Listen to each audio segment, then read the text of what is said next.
Hey guys, welcome back to the channel The Alpha Banker and my name is Chirag Chopra, currently working as Deputy Branch Manager in a public sector bank. So guys, बहुत सारे बच्चों को एक similar anxiety रहती है examination days में कि भाई एग्जामिनेशन का कंपटीशन लेवल लगातार इंक्रीज होता जा रहा है। भाई हर साल जैसे पहले देखें तो कई 2 लाख बच्चे बैठते थे, फिर वो रजिस्ट्रेशन इंक्रीज हुए 5 लाख, फिर 8 लाख, फिर 10 लाख, 15 लाख, 20 लाख। तो मतलब ये ever increasing number of registrations बढ़ते जा रहे हैं बच्चों के। मतलब हर साल पिछले साल से ज्यादा बच्चे बैठते हैं इस कंपटीशन में फाइट करने के लिए और अपनी दावेदारी पेश करने के लिए। तो भाई यहाँ एक सबसे इंपॉर्टेंट फैक्टर जो आता है वो ये कि भाई नंबर ऑफ कैंडिडेट्स हर साल इंक्रीज होते जा रहे हैं। मतलब हमारा कंपटीशन हर साल पिछले साल से ज्यादा मुश्किल होता जा रहा है। तो पहला पॉइंट ये, और इसी के साथ अगर हम देखें तो भाई एसबीआई एंड आईबीपीएस दोनों ही बोर्ड्स लगातार अपने एग्जामिनेशंस का लेवल इंक्रीज करते जा रहे हैं। और भाई ऐसे टाइम पे अब हम चाहते हैं कि हमारा टारगेट है 70 प्लस मार्क्स स्कोर करने का। भाई 70 प्लस मार्क्स स्कोर करना है हमें ऐसे टाइम पे जहां हमारा कंपटीशन का लेवल भी लगातार इंक्रीज हो रहा है और उसी के साथ हमारा एग्जामिनेशन का लेवल भी लगातार इंक्रीज हो रहा है। तो अब कैसे करेंगे?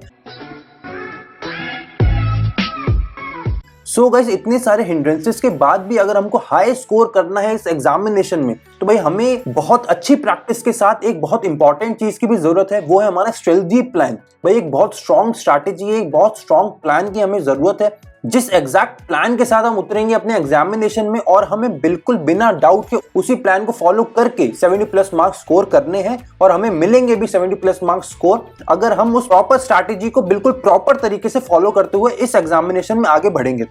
तो गाइज अपनी आज की वीडियो में हम देखेंगे section wise proper strategy.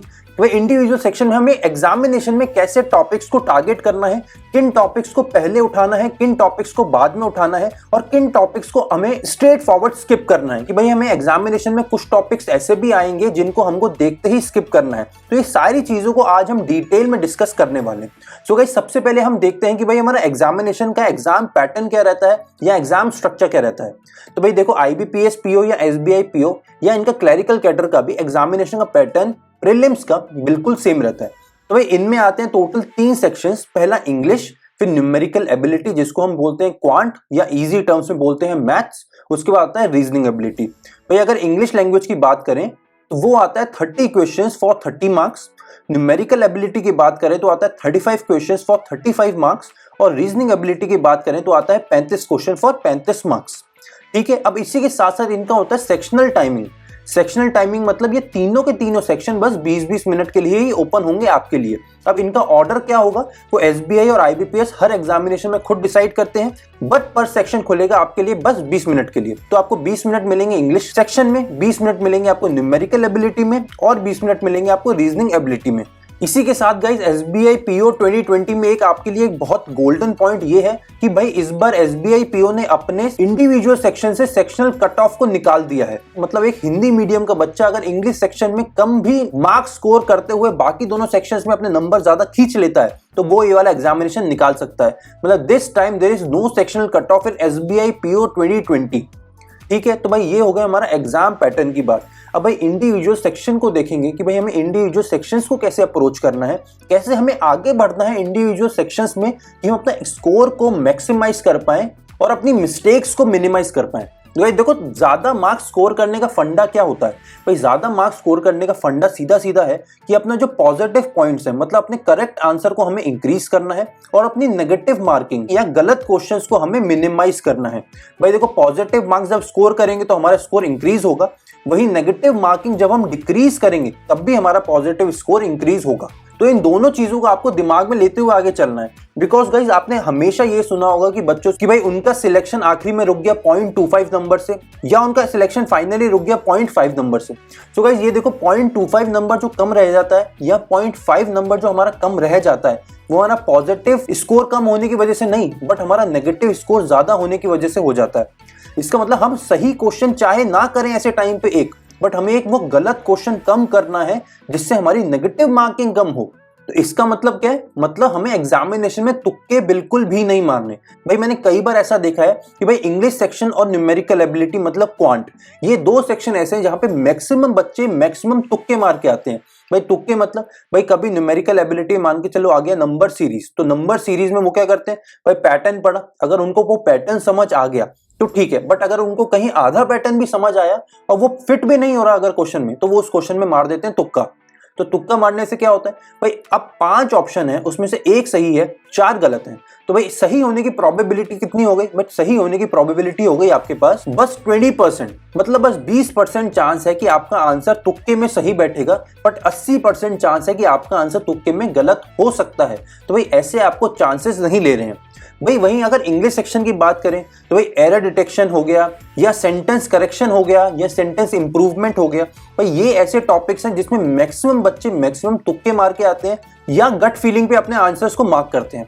So guys, अगर आपकी गट फीलिंग इतनी स्ट्रांग है कि भाई आपके मॉक टेस्ट में भी आप लगातार ऐसे ही परफॉर्म कर रहे थे और आपका स्कोर लगातार इंग्लिश में अच्छा आ रहा था, तो भाई अगर ऐसा सिनेरियो है आपके साथ तो आप अपनी गट फीलिंग के साथ जा सकते हैं। बट अगर आप मॉक टेस्ट दे रहे थे और उसमें भी आपकी गट फीलिंग आपका साथ नहीं दे पा रही थी, तो आपको फाइनल एग्जामिनेशन में तो बिल्कुल भी तुक्के नहीं मारने हैं भाई। अगर आपको लगता है कि आपका आंसर सही है, आपको तभी मार्क करना है, बिकॉज आपको अपनी नेगेटिव मार्किंग को मिनिमाइज करना है इस एग्जामिनेशन में 70+ मार्क्स स्कोर करने के लिए। ठीक है, आई होप कि अभी तक मैं आपके सामने एक क्लियर पिक्चर रख पा रहा हूं कि हमें कैसे एग्जामिनेशन में आगे बढ़ना है। सो गाइज, अब आगे बढ़ते हैं और देखते हैं अपने पर्टिकुलर सेक्शन वाइज एनालिसिस में हमें पर्टिकुलर सेक्शन वाइज क्या स्ट्रैटेजी फॉलो करनी चाहिए और क्या इंपॉर्टेंट टॉपिक्स है जिनको हमें लगातार फॉलो अप लेते रहना चाहिए, जिनका हमें प्रॉपर रिवीजन करते रहना चाहिए, बिकॉज वो टॉपिक्स तो इस बार एग्जामिनेशन में आने ही वाले हैं। सो गाइज, अगर वो टॉपिक्स की बात करें तो भाई सबसे पहले बात करेंगे हम क्वांटिटेटिव एप्टीट्यूड, मतलब अपने क्वांट सेक्शन की। और भाई ये है मेरा one of the favourite section इस एग्जामिनेशन का, बिकॉज गाइज मुझे मैथ्स बहुत अच्छा लगता है और सॉल्व करने में बहुत मजा आता है। सो इसी वजह से quantitative aptitude was one of my favourite topic ever. So guys, अगर इस टॉपिक में बात करें इंपॉर्टेंट टॉपिक्स की, और गाइज जो हमारी वीडियो है वो डायरेक्टली हम टारगेट कर रहे हैं प्रीलिम्स एग्जामिनेशन को, मतलब मेंस एग्जामिनेशन के लिए नहीं, बट प्रीलिम्स एग्जामिनेशन में 70+ मार्क्स कैसे स्कोर करें ओवरऑल एग्जामिनेशन में, उसका प्रॉपर ब्यौरा आज करेंगे।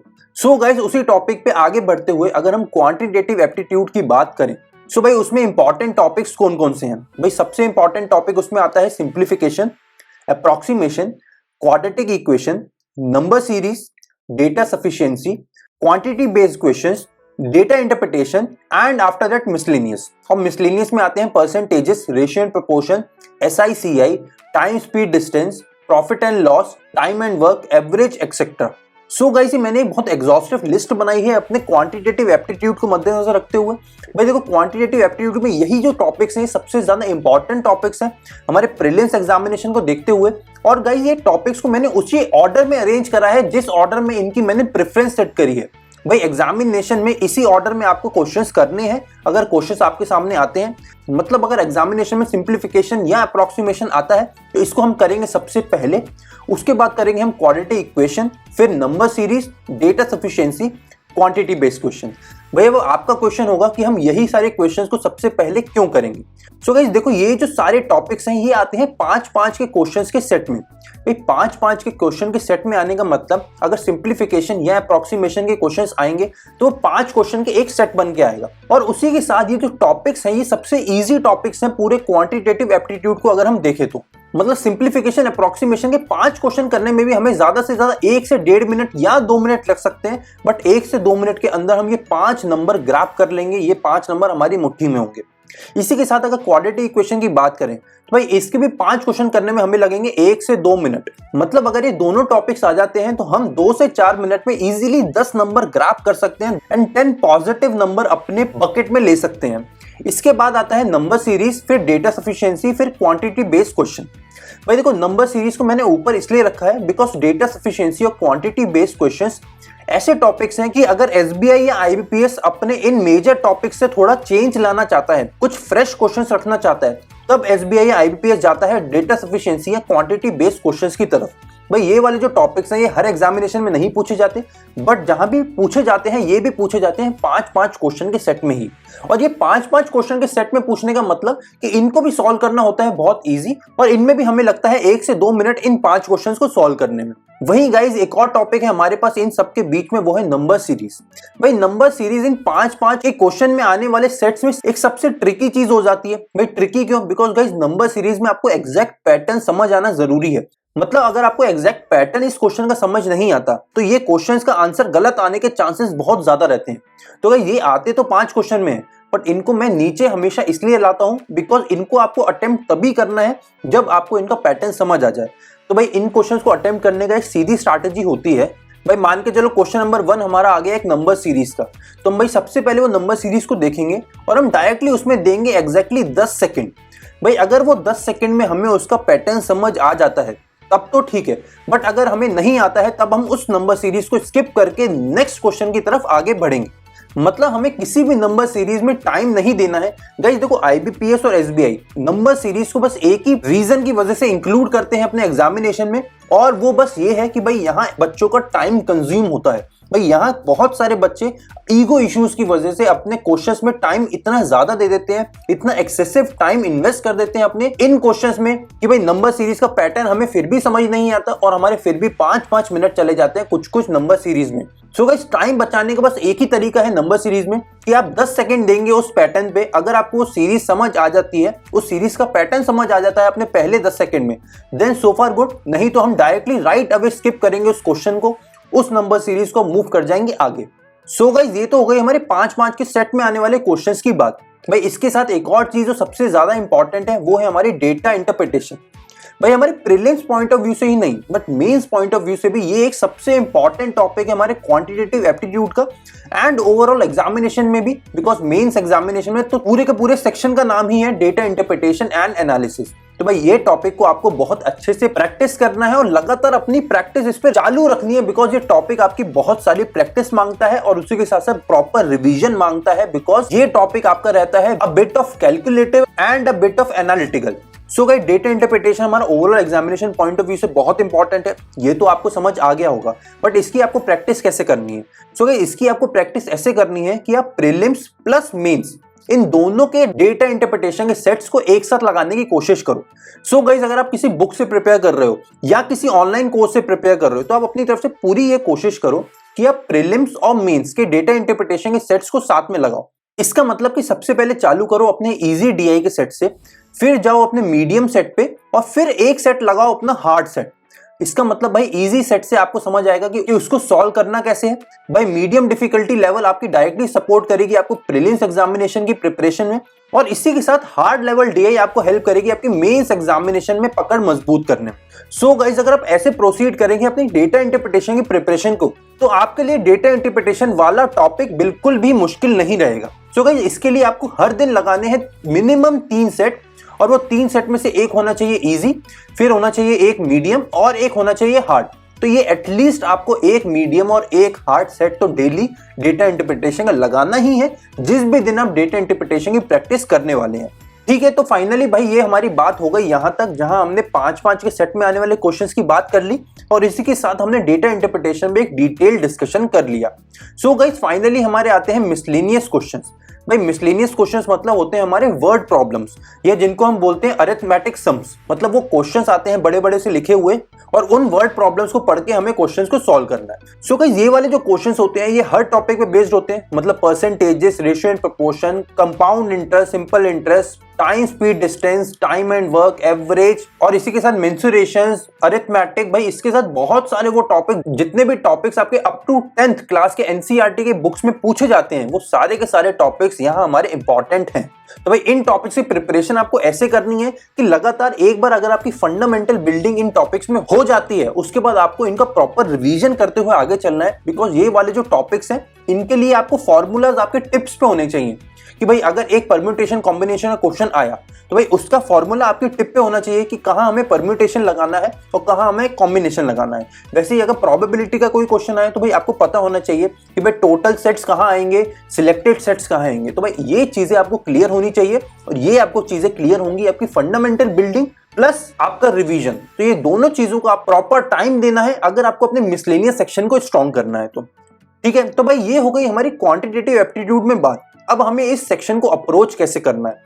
गाइस देखो जैसे ही आपका क्वांटिटेटिव सेक्शन ओपन होगा आपके एग्जामिनेशन में तो आप सबसे पहले जाएंगे ये 5-5 के सेट में आए वाले क्वेश्चंस के ऊपर। मतलब ये वाला जो सेट रहेगा ये हमारा रहेगा फर्स्ट प्रायोरिटी। सबसे पहले हम करेंगे ये वाले क्वेश्चंस।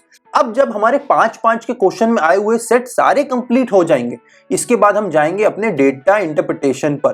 भाई डेटा इंटरप्रिटेशन को मैं दूंगा अपनी सेकंड प्रायोरिटी, और डेटा इंटरप्रिटेशन ही करना है आपको सेकंड प्रायोरिटी में अगर आपको मैक्सिमाइज करना है अपना स्कोर। गाइस देखो, ये 5-5 के सेट में आने वाले क्वेश्चन आएगा आपका 1 से लेके 2 सेट और कभी कभी 3 सेट, मतलब आपके 5 से लेके 15 नंबर आपके कवर हो जाएंगे इस अपनी पहली प्रायोरिटी से। इसी के साथ अगर डेटा इंटरप्रिटेशन की बात करें तो भाई डेटा इंटरप्रिटेशन के भी आएंगे आपके प्रीलिम्स एग्जामिनेशन में 1 से लेके 2 सेट, मतलब 5 से 10 नंबर आपके डेटा इंटरप्रिटेशन में भी आ जाएंगे। मतलब आप अराउंड अगर मान के चलें तो भाई 20 से 25 नंबर आपके अकेले कवर करा देगा बस ये 2 टॉपिक्स।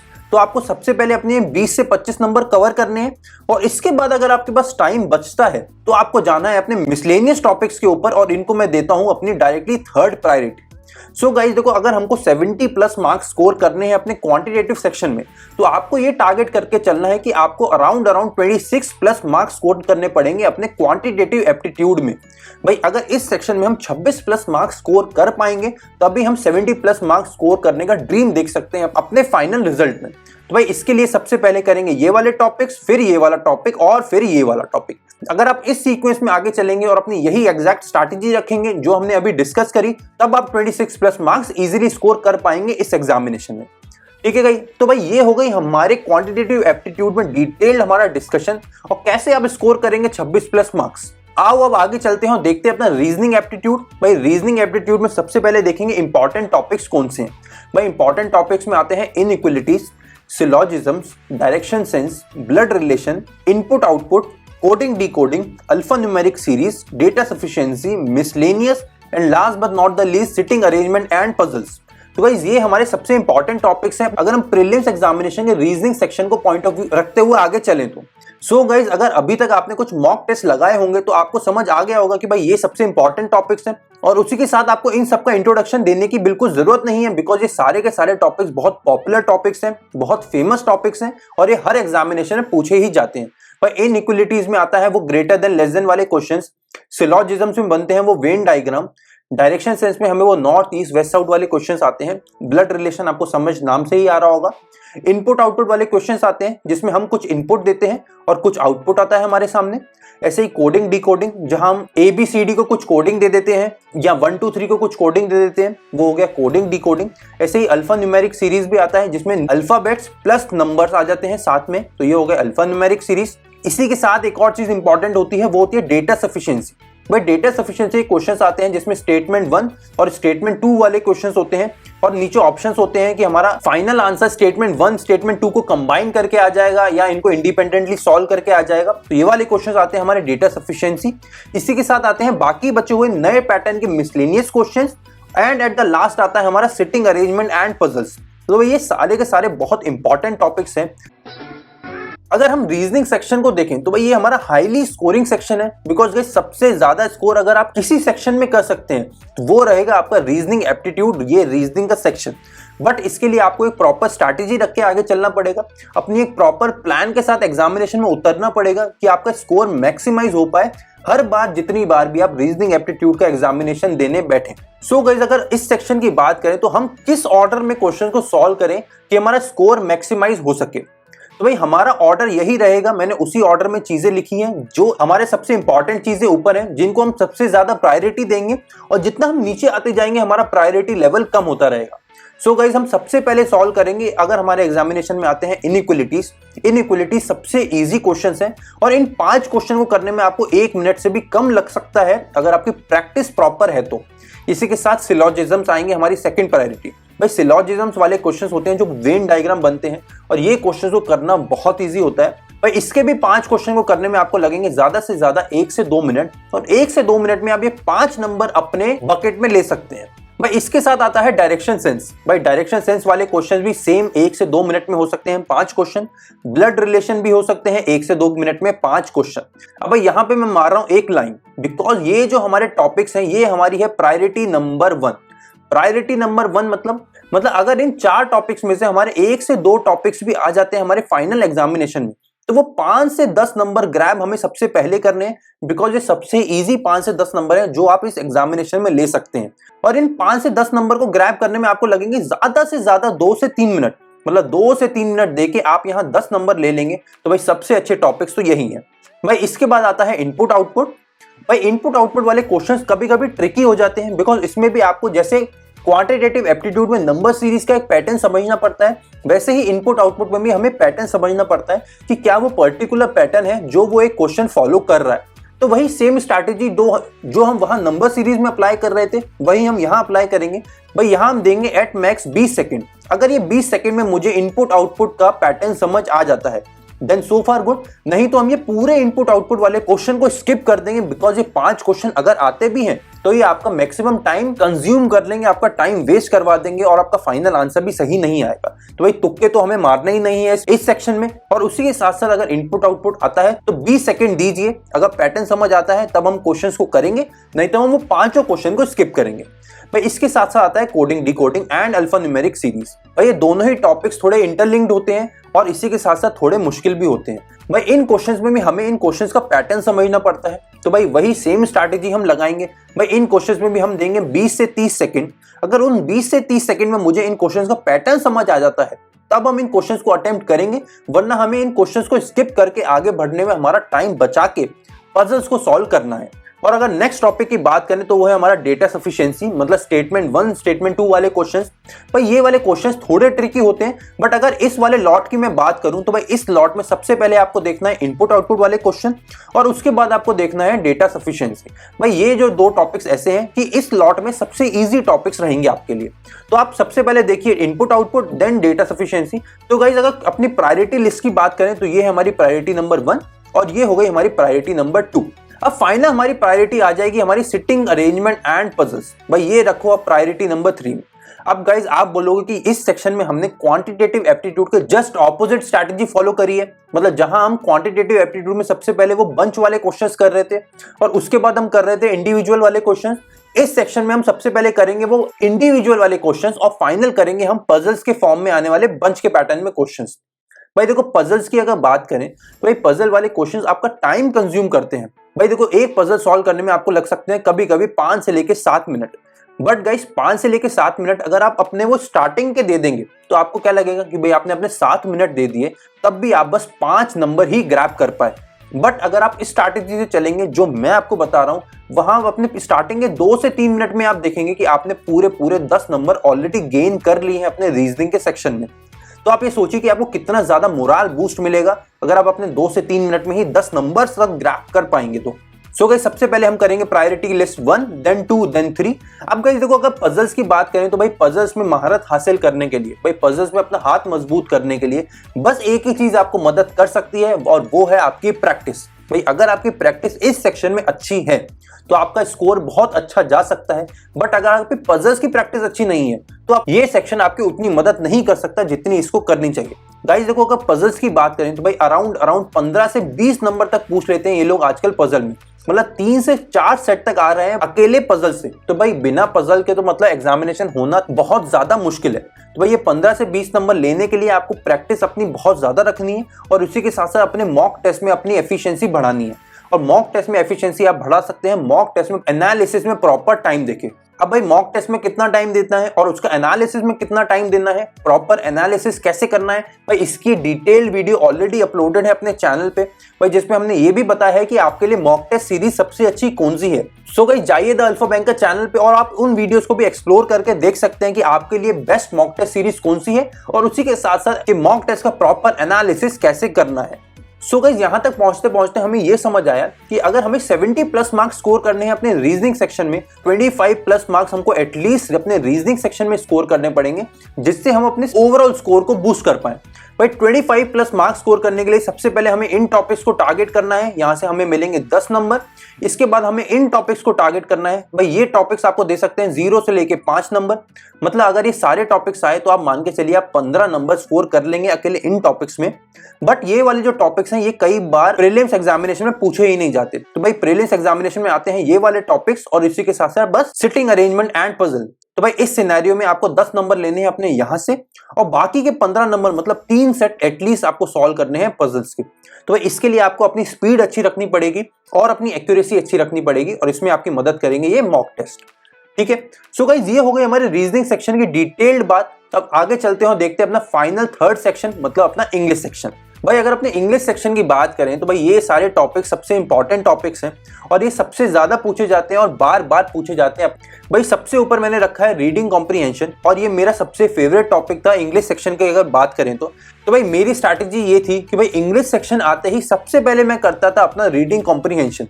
भाई ये रीडिंग कॉम्प्रीहेंशन को मैं देता था एग्जैक्टली 5 से 6 मिनट, और इन 5 से 6 मिनट में मेरा टारगेट रहता था वो 8 से 10 नंबर स्कोर करने का, जो ये रीडिंग कॉम्प्रीहेंशन में आते हैं। सो गाइस मेरी तो हमेशा से यही स्ट्रैटेजी रही है कि अपने स्टार्टिंग के टाइम में ऐसे करना है कि मैं कम से कम टाइम में ज्यादा स्कोर कर पाऊं सेक्शन चालू होते ही। जैसे हमने रीजनिंग सेक्शन में करा कि अपने पहले 2 से 3 मिनट में हमने कोशिश करी कि वो 5 से 10 नंबर सबसे पहले ग्रैब करें जो सबसे इजी है। वैसे ही इंग्लिश सेक्शन में मेरी स्ट्रैटेजी रहती थी कि 5 से 6 मिनट देख के मैं 8 से 10 नंबर ग्रैब कर लूं। इसके बाद में जाता था डायरेक्टली एरर डिटेक्शन। भाई एरर डिटेक्शन के क्वेश्चन आएंगे 5 और इनको सॉल्व करने में आपको लगेगा ज्यादा से ज्यादा 1 मिनट। मतलब ये अगर आप reading comprehension plus error detection साथ में करते हैं तो ये 6 से 7 मिनट में आप अराउंड 13 से 15 क्वेश्चंस को इजीली अटेम्प्ट कर लेंगे। भाई इसके साथ साथ और क्या इंपॉर्टेंट है? भाई इंपॉर्टेंट है सेंटेंस करेक्शन, इंपॉर्टेंट है सेंटेंस इंप्रूवमेंट। ये भाई आजकल बहुत ज्यादा पूछा जा रहा है। और इंपॉर्टेंट क्या है? इंपॉर्टेंट है क्लोज टेस्ट एंड फिलर्स। भाई क्लोज टेस्ट या फिलर्स में से ज्यादातर एक चीज तो पूछी ही जाती है एग्जामिनेशन में, और ये भी आते हैं 5-5 के क्वेश्चन के सेट में, और इनको भी सॉल्व करना होता है बहुत ईजी। भाई अगर आपके सामने फिलर्स आते हैं तो भाई फिलर्स को सॉल्व करने में तो आपको लगेगा 1 से 2 मिनट। वहीं अगर क्लोज टेस्ट आपके सामने आता है तो वो पूरा पैराग्राफ रीड करने में आपको लग सकते हैं 2 से लेके 3 मिनट तक भी। मतलब ये भी एक बहुत इंपॉर्टेंट टॉपिक है और बहुत स्कोरिंग टॉपिक है हमारे इस सेक्शन का, क्लोज टेस्ट एंड फिलर्स। इसके बाद आता है हमारा sentence rearrangement, phrase rearrangement, sentence character, sentence completion. इसके साथ ही एक और इंपॉर्टेंट टॉपिक है जो इस लिस्ट में इंक्लूडेड नहीं है, वो है हमारा इडियम्स एंड फ्रेजेस। भाई ये भी एक बहुत इंपॉर्टेंट टॉपिक है जो आजकल लगातार एग्जामिनेशन में पूछा जा रहा है। भाई पहले आईबीपीएस पीओ में पूछा गया, फिर एसबीआई जेईई में पूछा गया, फिर आईबीपीएस क्लरिकल में भी पूछा गया, और अब एसबीआई पीओ में भी इसके आने के चांसेस बहुत ज्यादा हैं। मतलब इडियम्स एंड फ्रेजेस एक बहुत इंपॉर्टेंट टॉपिक की तरह आगे आता जा रहा है हमारे इस सेक्शन में। ठीक है। और फाइनली सबसे नीचे हमने रखा है पैरा जंबल। भाई पैरा जंबल सबसे नीचे रखने का बस एक ही रीजन है, बिकॉज ये सबसे ज्यादा टाइम कंज्यूमिंग है हमारे इस पूरे सेक्शन में, और सबसे ज्यादा चांसेस हैं कि अपने इस टॉपिक में हम अपने आंसर्स को गलत मार्क करके आएंगे। बिकॉज इस वाले टॉपिक में मतलब पैरा जंबल में आपको जब तक एग्जैक्ट पैराग्राफ आप बिल्ड नहीं कर पाते हैं, आपके पांचों के पांचों क्वेश्चंस गलत होने के चांसेस बहुत ज्यादा है। तो भाई जो हम लगातार बात कर रहे हैं कि अपने पॉजिटिव स्कोर को हमें इंक्रीज करना है और नेगेटिव स्कोर को डिक्रीज करना है। नेगेटिव स्कोर को डिक्रीज कैसे करेंगे? जिन टॉपिक्स में आप वीक हैं उन टॉपिक्स को बाद के लिए छोड़िए, अगर आपके पास टाइम बचता है तो उनको सॉल्व करिए, नहीं तो उनको स्किप करिए।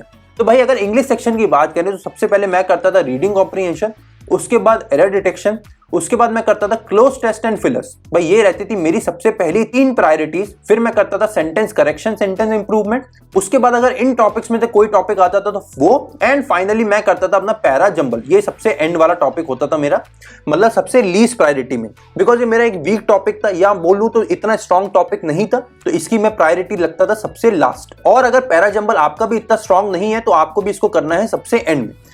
ठीक है गाइस। तो भाई अगर हमें इंग्लिश सेक्शन में अच्छा इंप्रूव करना है और अच्छा परफॉर्म करना है तो भाई इंग्लिश सेक्शन में मुझे लाना पड़ेगा 20+ स्कोर, और 20+ आप इजीली स्कोर कर पाएंगे अगर आप प्रॉपर प्लान के साथ उतरते हैं।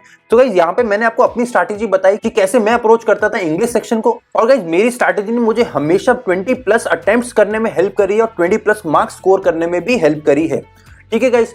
तो भाई ये रही मेरी तरफ से पूरी स्ट्रैटेजी इस पूरे एग्जामिनेशन के पॉइंट ऑफ व्यू से कि भाई मैं किन चीजों को पहले करता था, किन चीजों को बाद में करता था, किन चीजों को मैं ऑल टुगेदर स्किप करता था, किस ऑर्डर में मैं क्वेश्चंस करता था और किन चीजों को मैं ज्यादा प्रायोरिटी देता था। इन सारी चीजों को आज हमने डिटेल में डिस्कस करा।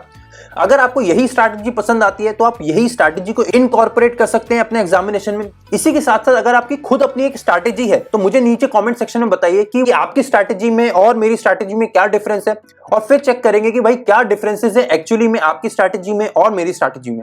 और इसी के साथ साथ गाइस अगर मैं आपको एक और चीज एडवाइस कर पाऊं वो ये कि आप ज्यादा से ज्यादा मॉक टेस्ट दीजिए। भाई मैं आपको हमेशा ये एडवाइस करता हूं कि अगर आपके पास फाइनेंशियल कोई प्रॉब्लम नहीं है तो आप 2 मॉक टेस्ट सीरीज बाय करिए, जिससे आपको एक डाइवर्सिटी मिलेगी क्वेश्चंस में, आपको मजा आएगा क्वेश्चन सॉल्व करने में, और उसी के साथ साथ आपका कॉन्फिडेंस बिल्डिंग भी होगा। ठीक है गाइस, तो ये रहा मेरी तरफ से प्रॉपर एनालिसिस इस सारे सेक्शंस का। आपको ये वीडियो कैसा लगा, डू लेट अस नो। अगर आपको ये वीडियो पसंद आया then do like and share the video. अगर आप इस चैनल पे नए हैं then do subscribe to the channel as well and also hit the bell icon, जिससे आपको मिल सकेगा द अल्फा बैंकर का हर वीडियो सबसे पहले। So guys, see you in the next video. Signing off, my name is Chirag Chopra.